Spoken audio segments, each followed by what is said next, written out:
When brazing steel or brass, or brazing these metals to copper, you must use the appropriate filler metal for those base metals.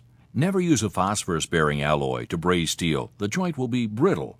Also, take care when brazing copper-coated steel.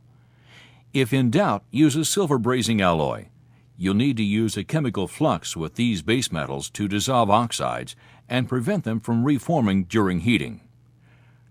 Flux goes through changes during heating, and these changes are a visual clue to when parts are at brazing temperature. At 212 degrees Fahrenheit, the water boils off.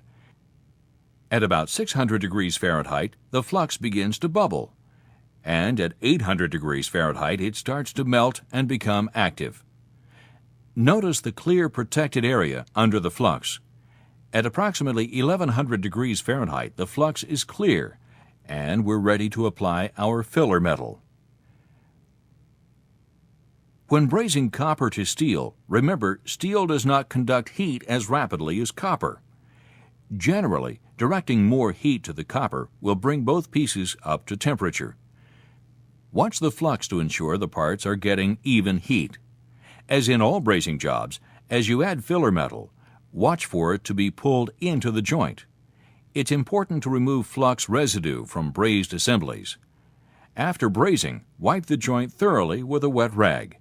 But in dissimilar metal joints, let the pieces cool prior to cleaning. Otherwise, the different thermal contraction rates might cause the braze to crack. Refrigeration connections can be easily soldered at lower temperatures. There are many low-temperature fillers that produce joints with excellent strength and ductility and can be used on copper, brass, and steel. The big advantage to soldering is that the low heat prevents scale buildup inside the tube, so a nitrogen purge is unnecessary. Also, you can solder near valves without applying a protective coat of gel. The filler metals used at these lower temperatures require the use of a separate flux material.